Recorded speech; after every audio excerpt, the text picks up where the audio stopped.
الحمد للہ رب العالمین والصلاة والسلام علی سید الانبیاء والمرسلین اما بعد فاعوذ باللہ من الشیطان الرجیم بسم اللہ الرحمن الرحیم۔ سبق نمبر 87 پارٹ 2 تفسیر خزائن العرفان، پارہ 23واں، سورہ زمر، آیت نمبر 10 سے ترجمہ کنز الایمان مع تفسیر خزائن العرفان پڑھنے کی سعادت پاؤں گا انشاءاللہ تعالی۔ اب بغور سماعت کرتے جائیں اور اس کی خوب برکتیں پائیں۔ تم فرماؤ اے میرے بندو جو ایمان لائے، اپنے رب سے ڈرو، جنہوں نے بھلائی کی، طاعت بجا لائے اور اچھے عمل کیے، ان کے لیے اس دنیا میں بھلائی ہے، یعنی صحت و عافیت، اور اللہ کی زمین وسیع ہے۔ اس میں ہجرت کی ترغیب ہے کہ جس شہر میں معاصی کی کثرت ہو اور وہاں رہنے سے آدمی کو اپنی دینداری پر قائم رہنا دشوار ہو جائے، چاہیے کہ اس جگہ کو چھوڑ دے اور وہاں سے ہجرت کر جائے۔ شان نزول، یہ آیت مہاجرین حبشہ کے حق میں نازل ہوئی، اور یہ بھی کہا گیا ہے کہ حضرت جعفر بن ابی طالب اور ان کے ہمراہیوں کے حق میں نازل ہوئی، جنہوں نے مصیبتوں اور بلاؤں پر صبر کیا اور ہجرت کی اور اپنے دین پر قائم رہے، اس کو چھوڑنا گوارا نہ کیا۔ صابروں ہی کو ان کا ثواب بھرپور دیا جائے گا بے گنتی۔ حضرت علی مرتضیٰ رضی اللہ تعالیٰ عنہ نے فرمایا کہ ہر نیکی کرنے والے کی نیکیوں کا وزن کیا جائے گا سوائے صبر کرنے والوں کے، کہ انہیں بے اندازہ اور بے حساب دیا جائے گا۔ اور یہ بھی مروی ہے کہ اصحاب مصیبت و بلا حاضر کیے جائیں گے، نہ ان کے لیے میزان قائم کیا جائے، نہ ان کے لیے دفتر کھولے جائیں، ان پر اجر و ثواب کی بے حساب بارش ہوگی، یہاں تک کہ دنیا میں عافیت کی زندگی بسر کرنے والے انہیں دیکھ کر آرزو کریں گے کہ کاش وہ اہل مصیبت میں سے ہوتے اور ان کے جسم کینچیوں سے کاٹے گئے ہوتے کہ آج یہ صبر کا اجر پاتے۔ تم فرماؤ اے سید انبیاء صلی اللہ تعالی علیہ وآلہ وسلم، مجھے حکم ہے کہ اللہ کو پوجوں نرا اس کا بندہ ہو کر، اور مجھے حکم ہے کہ میں سب سے پہلے گردن رکھوں اور اہل طاعت و اخلاص میں مقدم و سابق ہوں۔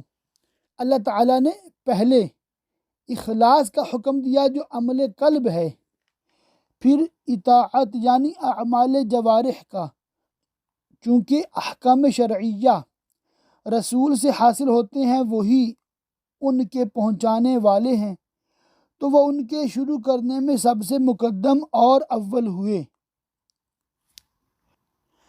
اللہ تعالیٰ نے اپنے رسول کو یہ حکم دے کر تنبیہ کی کہ دوسروں پر اس کی پابندی نہایت ضروری ہے، اور دوسروں کی ترغیب کے لیے نبی علیہ السلام کو یہ حکم دیا گیا۔ تم فرماؤ بالفرض اگر مجھ سے نافرمانی ہو جائے تو مجھے بھی اپنے رب سے ایک بڑے دن کے عذاب کا ڈر ہے۔ شان نزول، کفار قریش نے نبی کریم صلی اللہ تعالی علیہ وسلم سے کہا تھا کہ آپ اپنی قوم کے سرداروں اور اپنے رشتہ داروں کو نہیں دیکھتے جو لات و عزیٰ کی پرستش کرتے ہیں۔ ان کے رد میں یہ آیت نازل ہوئی۔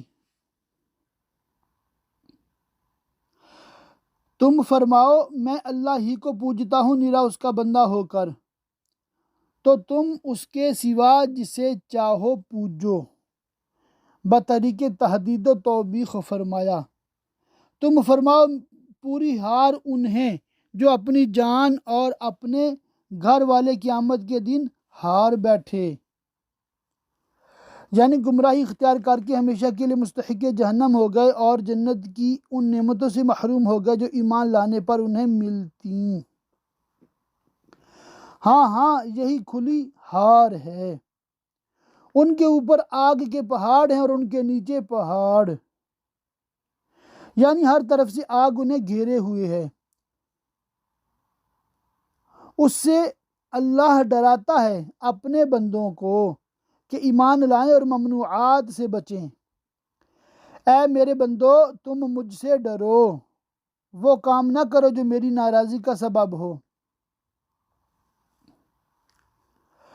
اور وہ جو بتوں کی پوجا سے بچے اور اللہ کی طرف رجوع ہوئے، انہی کے لیے خوشخبری ہے۔ تو خوشی سناؤ میرے ان بندوں کو جو کان لگا کر بات سنیں، پھر اس کے بہتر پر چلیں جس میں ان کی بہبود ہو۔ یہ ہیں جن کو اللہ نے ہدایت فرمائی اور یہ ہیں جن کو عقل ہے۔ شان نزول: حضرت ابن عباس رضی اللہ تعالیٰ عنہما نے فرمایا کہ جب حضرت ابوبکر صدیق رضی اللہ تعالیٰ عنہ ایمان لائے تو آپ کے پاس حضرت عثمان اور عبد الرحمن بن عوف اور طلحہ و زبیر و سعد بن ابی وقاص و سعید بن زید آئے اور ان سے حال دریافت کیا۔ انہوں نے اپنے ایمان کی خبر دی۔ یہ حضرات بھی سن کر ایمان لے آئے۔ ان کے حق میں یہ آیت نازل ہوئی، فبشر عبادی، آخر آیت تک۔ تو کیا وہ جس پر عذاب کی بات ثابت ہو چکی نجات والوں کے برابر ہو جائے گا؟ تو کیا تم ہدایت دے کر آگ کے مستحق کو بچا لو گے؟ جو ازلی بدبخت اور علم الہی میں جہنمی ہے۔ حضرت ابن عباس رضی اللہ تعالیٰ عنہما نے فرمایا کہ مراد اس سے ابو لہب اور اس کے لڑکے ہیں۔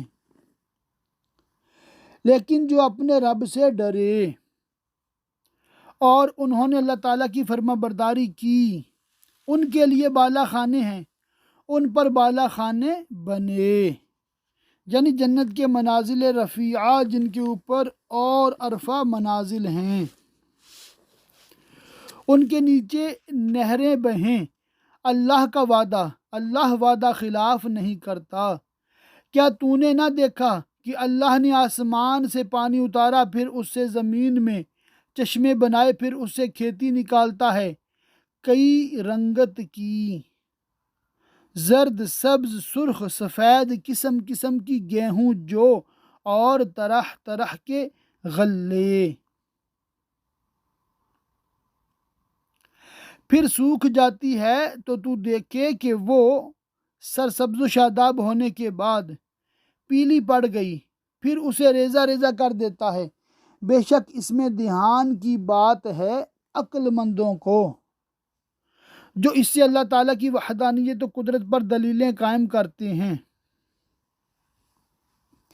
تو کیا وہ جس کا سینہ اللہ نے اسلام کے لیے کھول دیا اور اس کو قبول حق کی توفیق عطا فرمائی، تو وہ اپنے رب کی طرف سے نور پر ہے، یعنی یقین و ہدایت پر۔ حدیث: رسول کریم صلی اللہ تعالی علیہ وسلم نے جب یہ آیت تلاوت فرمائی تو صحابہ نے عرض کیا، یا رسول اللہ صلی اللہ تعالی علیہ وسلم، سینہ کا کھلنا کس طرح ہوتا ہے؟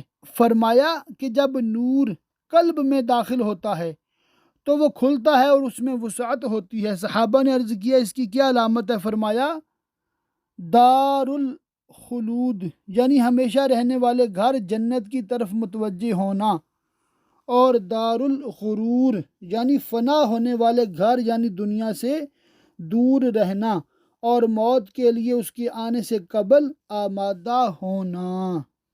اس جیسا ہو جائے گا جو سنگ دل ہے، تو خرابی ہے ان کی جن کے دل یاد خدا کی طرف سے سخت ہو گئے ہیں۔ نفس جب خبیث ہوتا ہے تو قبول حق سے اس کو بہت دوری ہو جاتی ہے، اور ذکر اللہ کے سننے سے اس کی سختی اور قدورت بڑھتی ہے، جیسے کہ آفتاب کی گرمی سے موم نرم ہوتا ہے اور نمک سخت ہوتا ہے، ایسے ہی ذکر اللہ سے مومنین کے قلوب نرم ہوتے ہیں اور کافروں کے دلوں کی سختی اور بڑھتی ہے۔ فائدہ: اس آیت سے ان لوگوں کو عبرت پکڑنا چاہیے جنہوں نے ذکر اللہ کو روکنا اپنا شعار بنا لیا ہے۔ وہ صوفیوں کے ذکر کو بھی منع کرتے ہیں، نمازوں کے بعد ذکر اللہ کرنے والوں کو بھی روکتے اور منع کرتے ہیں، ایصال ثواب کے لیے قرآن کریم اور کلمہ پڑھنے والوں کو بھی بدعتی بتاتے ہیں، اور ان ذکر کی محفلوں سے نہایت گھبراتے اور بھاگتے ہیں۔ اللہ تعالیٰ ہدایت دے، وہ کھلی گمراہی میں ہیں۔ اللہ نے اتاری سب سے اچھی کتاب۔ قرآن شریف جو عبارت میں ایسا فصیح و بلیغ کہ کوئی کلام اس سے کچھ نسبت ہی نہیں رکھ سکتا، مضمون نہایت دل پذیر باوجود کہ نہ نظم ہے نہ شعر، نرالے ہی اسلوب پر ہے، اور معنی میں ایسا بلند مرتبہ کہ تمام علوم کا جامع اور معرفت الہی جیسی عظیم الشان نعمت کا رہنما، کہ اول سے آخر تک ایک سی ہے، حسن و خوبی میں دوہرے بیان والی، کہ اس میں وعدہ کے ساتھ وعید اور امر کے ساتھ نہیں اور اخبار کے ساتھ احکام ہیں۔ اس سے بال کھڑے ہوتے ہیں ان کے بدن پر جو اپنے رب سے ڈرتے ہیں، پھر ان کی کھالیں اور دل نرم پڑتے ہیں یاد خدا کی طرف رغبت میں۔ حضرت قتادہ رضی اللہ تعالیٰ عنہ نے فرمایا کہ یہ اولیاء اللہ کی صفت ہے کہ ذکر الہی سے ان کے بال کھڑے ہوتے، جسم لرزتے ہیں اور دل چین پاتے ہیں۔ یہ اللہ کی ہدایت ہے، راہ دکھائے اسے جسے چاہے، اور جسے اللہ گمراہ کرے اسے کوئی راہ دکھانے والا نہیں۔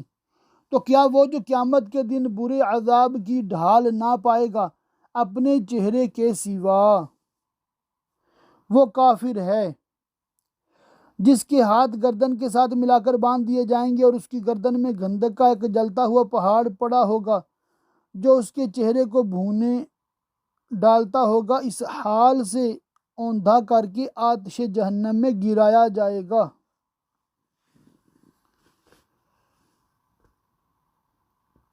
نجات والے کی طرح ہو جائے گا،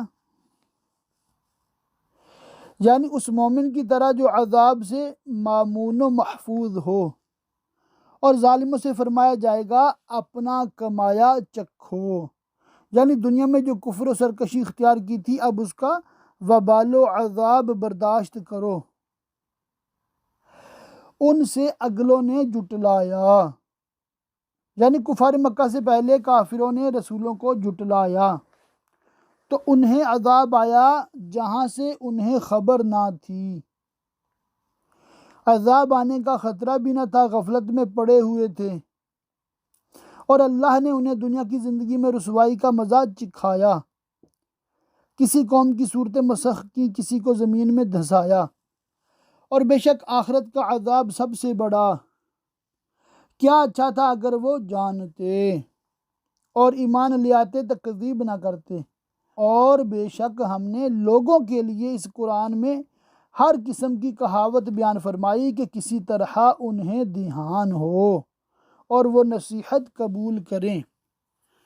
عربی زبان کا قرآن ایسا فصیح جس نے فصحاء و بلغاء کو عاجز کر دیا، جس میں اصلاً کجی نہیں، یعنی تناقض و اختلاف سے پاک، کہ کہیں وہ ڈریں اور کفر و تکذیب سے باز آئیں۔ اللہ ایک مثال بیان فرماتا ہے مشرک اور موحد کی۔ ایک غلام میں کئی بدخو آقا شریک، اور ایک نیرے ایک مولا کا، کیا ان دونوں کا حال ایک سا ہے؟ یعنی ایک جماعت کا غلام نہایت پریشان ہوتا ہے کہ ہر ایک آقا اسے اپنی طرف کھینچتا ہے اور اپنے اپنے کام بتاتا ہے۔ وہ حیران ہے کہ کس کا حکم بجا لائے اور کس طرح تمام آقاؤں کو راضی کرے، اور خود اس غلام کو جب کوئی حاجت و ضرورت پیش ہو تو کس آقا سے کہے، باخلاف اس غلام کے جس کا ایک ہی آقا ہو۔ وہ اس کی خدمت کر کے اسے راضی کر سکتا ہے، اور جب کوئی حاجت پیش آئے تو اسی سے عرض کر سکتا ہے، اس کو کوئی پریشانی پیش نہیں آتی۔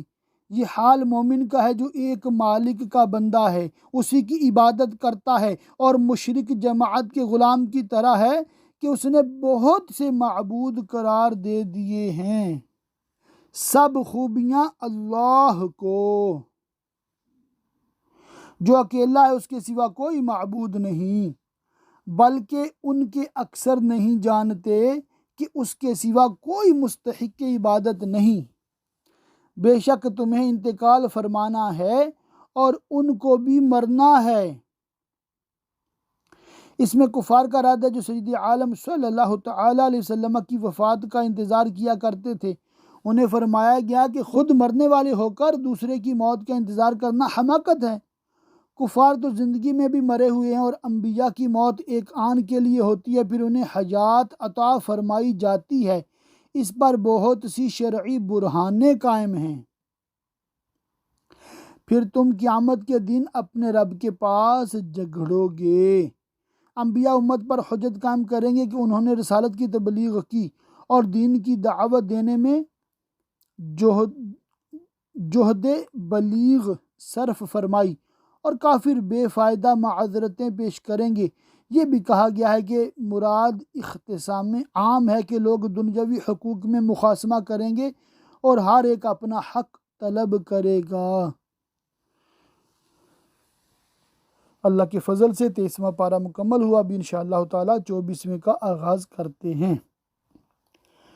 تو اس سے بڑھ کر ظالم کون جو اللہ پر جھوٹ باندھے اور اس کے لیے شریک اور اولاد قرار دے اور حق کو جھٹلائے، یعنی قرآن شریف کو یا رسول علیہ السلام کی رسالت کو، جب اس کے پاس آئے کیا جہنم میں کافروں کا ٹھکانہ نہیں؟ اور وہ جو یہ سچ لے کر تشریف لائے، یعنی رسول کریم صلی اللہ تعالی علیہ وآلہ وسلم جو توحید الہی لائے، اور وہ جنہوں نے ان کی تصدیق کی، یعنی ابوبکر صدیق رضی اللہ تعالیٰ عنہ یا تمام مومنین، یہی ڈر والے ہیں، ان کے لیے ہے جو وہ چاہیں اپنے رب کے پاس نیکوں کا یہی صلہ ہے، تاکہ اللہ ان سے اتار دے برے سے برا کام جو انہوں نے کیا اور انہیں ان کے ثواب کا صلہ دے اچھے سے اچھے کام پر، یعنی ان کی بدیوں پر گرفت نہ کرے اور نیکیوں کی بہترین جزا عطا فرمائے جو وہ کرتے تھے۔ کیا اللہ اپنے بندوں کو کافی نہیں؟ یعنی سید عالم محمد مصطفیٰ صلی اللہ تعالی علیہ وسلم کے لیے، اور ایک قرأت میں عبادہ بھی آیا ہے۔ صورت میں انبیاء علیہ السلام مراد ہیں، جن کے ساتھ ان کی قوموں نے ایذا رسانی کے ارادے کیے۔ اللہ تعالیٰ نے انہیں دشمنوں کے شر سے محفوظ رکھا اور ان کی کفایت فرمائی، اور تمہیں ڈراتے ہیں اس کے سوا اوروں سے، یعنی بتوں سے۔ واقعہ یہ تھا کہ کفار عرب نے نبی کریم صلی اللہ تعالی علیہ وسلم کو ڈرانا چاہا اور آپ سے کہا کہ آپ ہمارے معبودوں یعنی بتوں کی برائی بیان کرنے سے باز آئیے، ورنہ وہ آپ کو نقصان پہنچائیں گے، ہلاک کر دیں گے یا عقل کو فاسد کر دیں گے۔ اور جسے اللہ گمراہ کرے اس کی کوئی ہدایت کرنے والا نہیں، اور جسے اللہ ہدایت دے اسے کوئی بہکانے والا نہیں۔ کیا اللہ عزت والا بدلہ لینے والا نہیں؟ بے شک وہ اپنے دشمنوں سے انتقام لیتا ہے۔ اور اگر تم ان سے پوچھو آسمان اور زمین کس نے بنائے تو ضرور کہیں گے اللہ نے، یعنی یہ مشرکین خدائے قادر علیم حکیم کی ہستی کے تو مقر یعنی ماننے والے ہیں، اور یہ بات تمام خلق کے نزدیک مسلم ہے، اور خلق کی فطرت اس کی شاہد ہے۔ اور جو شخص آسمان و زمین کے عجائب میں نظر کرے اس کو یقینی طور پر معلوم ہو جاتا ہے کہ یہ موجودات ایک قادر حکیم کی بنائی ہوئی ہیں۔ اللہ تعالیٰ اپنے نبی علیہ السلام کو حکم دیتا ہے کہ آپ ان مشرکین پر حجت قائم کیجئے، چنانچہ فرماتا ہے تم فرماؤ بھلا بتاؤ تو وہ جنہیں تم اللہ کے سوا پوجتے ہو، یعنی بتوں کو، یہ بھی تو دیکھو کہ وہ کچھ بھی قدرت رکھتے ہیں اور کسی کام بھی آ سکتے ہیں۔ اگر اللہ مجھے کوئی تکلیف پہنچانا چاہے کسی طرح کی مرض کی یا قحط کی یا ناداری کی یا اور کوئی، تو کیا وہ اس کی بھیجی تکلیف ٹال دیں گے؟ یا وہ مجھ پر مہر یعنی رحم فرمانا چاہے تو کیا وہ اس کی مہر یعنی رحم کو روک رکھیں گے؟ جب نبی کریم صلی اللہ تعالیٰ علیہ وسلم نے مشرکین سے یہ سوال فرمایا تو وہ لاجواب ہوئے اور ساکت رہ گئے۔ اب حجت تمام ہو گئی اور ان کے سکوتی اقرار سے ثابت ہو گیا کہ بت محض بے قدرت ہیں، نہ کوئی نفع پہنچا سکتے ہیں نہ کچھ ضرر۔ ان کی عبادت کرنا نہایت ہی جہالت ہے۔ اس لیے اللہ تبارک و تعالیٰ نے اپنے حبیب صلی اللہ تعالیٰ علیہ وسلم سے ارشاد فرمایا، تم فرماؤ اللہ مجھے بس ہے، میرا اسی پر بھروسہ ہے، اور جس کا اللہ تعالیٰ پر بھروسہ ہو وہ کسی سے بھی نہیں ڈرتا۔ تم جو مجھے بت جیسی بے قدرت و بے اختیار چیزوں سے ڈراتے ہو، یہ تمہاری نہایت ہی بے وقوفی و جہالت ہے۔ بھروسے والے اس پر بھروسہ کریں۔ تم فرماؤ اے میری قوم اپنی جگہ کام کیے جاؤ، اور جو مکر و حیلے تم سے ہو سکیں میری عداوت میں سب ہی کر گزرو، میں اپنا کام کرتا ہوں جس پر مامور ہوں، یعنی دین کا قائم کرنا، اور اللہ تعالیٰ میرا معین و ناصر ہے اور اسی پر میرا بھروسہ ہے۔ تو آگے جان جاؤ گے کس پر آتا ہے وہ عذاب کہ اسے رسوا کرے گا۔ چنانچہ روز بدر وہ رسوائی کے عذاب میں مبتلا ہوئے۔ اور کس پر اترتا ہے عذاب کہ رہ پڑے گا، یعنی دائم ہوگا، اور وہ عذاب جہنم ہے۔ بے شک ہم نے تم پر یہ کتاب لوگوں کی ہدایت کو حق کے ساتھ اتاری تاکہ اس سے ہدایت حاصل کریں، تو جس نے راہ پائی تو اپنے بھلے کو، کہ اس راہ یابی کا نفع وہی پائے گا، اور جو بہکا وہ اپنے ہی برے کو بہکا، اس کی گمراہی کا ضرر اور وبال اسی پر پڑے گا، اور تم کچھ ان کے ذمہ دار نہیں، تم سے ان کی تقصیر کا مواخذہ نہ ہوگا۔ اللہ جانوں کو وفات دیتا ہے ان کی موت کے وقت، اور جو نہ مرے انہیں ان کے سوتے میں، پھر جس پر موت کا حکم فرما دیا اسے روک رکھتا ہے، یعنی اس جان کو اس کے جسم کی طرف واپس نہیں کرتا، اور دوسری جس کی موت مقدر نہیں فرمائی اس کو ایک میعاد مقرر تک چھوڑ دیتا ہے، یعنی اس کی موت کے وقت تک۔ بے شک اس میں ضرور نشانیاں ہیں سوچنے والوں کے لیے، جو سوچیں اور سمجھیں کہ جو اس پر قادر ہے وہ ضرور مردوں کو زندہ کرنے پر قادر ہے۔ کیا انہوں نے اللہ کے مقابل کچھ سفارشی بنا رکھے ہیں، یعنی بت جن کی نسبت وہ کہتے تھے کہ یہ اللہ کے پاس ہمارے شفیع ہیں؟ تم فرماؤ کیا اگرچہ وہ کسی چیز کے مالک نہ ہوں، نہ شفاعت کے نہ اور کسی چیز کے، اور نہ عقل رکھیں، تم فرماؤ شفاعت تو سب اللہ کے ہاتھ میں ہے، جو اس کا معذون یعنی اجازت دیا گیا ہو وہی شفاعت کر سکتا ہے، اور اللہ تعالیٰ اپنے بندوں میں سے جسے چاہے شفاعت کا اذن دیتا ہے۔ بتوں کو اس نے شفیع نہیں بنایا، اور عبادت تو خدا کے سوا کسی کی بھی جائز نہیں، شفیع ہو یا نہ ہو۔ اسی کے لیے آسمانوں اور زمین کی بادشاہی، پھر تمہیں اسی کی طرف پلٹنا ہے آخرت میں۔ اور جب ایک اللہ کا ذکر کیا جاتا ہے دل سمٹ جاتے ہیں ان کے جو آخرت پر ایمان نہیں لاتے، اور وہ بہت تنگ دل اور پریشان ہوتے ہیں، اور ناگواری کا اثر ان کے چہروں پر ظاہر ہو جاتا ہے۔ اور جب اس کے سوا اوروں کا ذکر ہوتا ہے یعنی بتوں کا، جب ہی وہ خوشیاں مناتے ہیں۔ تم عرض کرو اے اللہ آسمانوں اور زمین کے پیدا کرنے والے، نہاں یعنی پوشیدہ، اور عیاں یعنی ظاہر کے جاننے والے، تو اپنے بندوں میں فیصلہ فرمائے گا جس میں وہ اختلاف رکھتے تھے۔ یعنی امر دین میں ابن مسیب سے منقول ہے کہ یہ آیت پڑھ کر جو دعا مانگی جائے قبول ہوتی ہے۔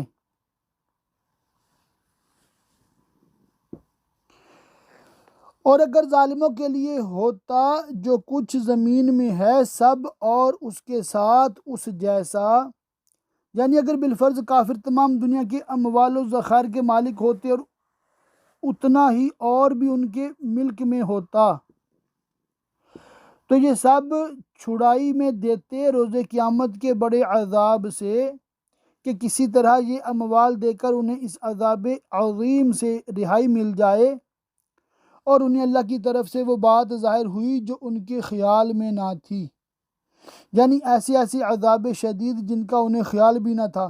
اور اس آیت کی تفسیر میں یہ بھی کہا گیا ہے کہ وہ گمان کرتے ہوں گے کہ ان کے پاس نیکیاں ہیں، اور جب نامہ اعمال کھولیں گے تو بدیاں ظاہر ہوں گی، اور ان پر اپنی کمائی ہوئی برائیاں کھل گئیں جو انہوں نے دنیا میں کی تھیں، اللہ تعالیٰ کے ساتھ شریک کرنا اور اس کے دوستوں پر ظلم کرنا وغیرہ، اور ان پر آ پڑا وہ جس کی ہنسی بناتے تھے، یعنی نبی علیہ السلام کے خبر دینے پر وہ جس عذاب کی ہنسی بنایا کرتے تھے وہ نازل ہو گیا اور اس میں گھر گئے۔ پھر جب آدمی کو کوئی تکلیف پہنچتی ہے تو ہمیں بلاتا ہے، پھر جب اسے ہم اپنے پاس سے کوئی نعمت عطا فرمائیں کہتا ہے یہ تو مجھے ایک علم کی بدولت ملی ہے، یعنی میں معاش کا جو علم رکھتا ہوں اس کے ذریعہ سے میں نے یہ دولت کمائی، جیسا کہ قارون نے کہا تھا، بلکہ وہ تو آزمائش ہے، یعنی یہ نعمت اللہ تعالیٰ کی طرف سے آزمائش و امتحان ہے کہ بندہ اس پر شکر کرتا ہے یا ناشکری۔ مگر ان میں بہتوں کو علم نہیں کہ یہ نعمت و عطا استدراج یعنی مہلت و امتحان ہے، ان سے اگلے بھی ایسے ہی کہہ چکے، یعنی یہ بات قارون نے بھی کہی تھی کہ یہ دولت مجھے اپنے علم کی بدولت ملی، اور اس کی قوم اس کی اس بےہودہ گوئی پر راضی رہی تھی تو وہ بھی قائلوں میں شمار ہوئی، تو ان کا کمایا ان کے کچھ کام نہ آیا، تو ان پر پڑ گئیں ان کی کمائیوں کی برائیاں، یعنی جو بدیاں انہوں نے کی تھیں ان کی سزائیں، اور وہ جو ان میں ظالم ہیں عنقریب ان پر پڑیں گی ان کی کمائیوں کی برائیاں، اور وہ قابو سے نہیں نکل سکتے۔ چنانچہ وہ 7 برس قحط کی مصیبت میں مبتلا رکھے گئے۔ کیا انہیں معلوم نہیں کہ اللہ روزی کشادہ کرتا ہے جس کے لیے چاہے اور تنگ فرماتا ہے؟ بے شک اس میں ضرور نشانیاں ہیں ایمان والوں کے لیے۔ اللہ پاک کی بارگاہ میں دعا ہے کہ اللہ پاک ہمیں خوب علم دین سیکھنے، سمجھنے، یاد رکھنے، عمل کرنے اور دوسروں تک پہنچاتے رہنے کی توفیق رفیق مرحمت فرمائے، آمین بجاہ النبی الامین، وصلی اللہ تعالی علیہ وآلہ وصحبہ وبارک وسلم۔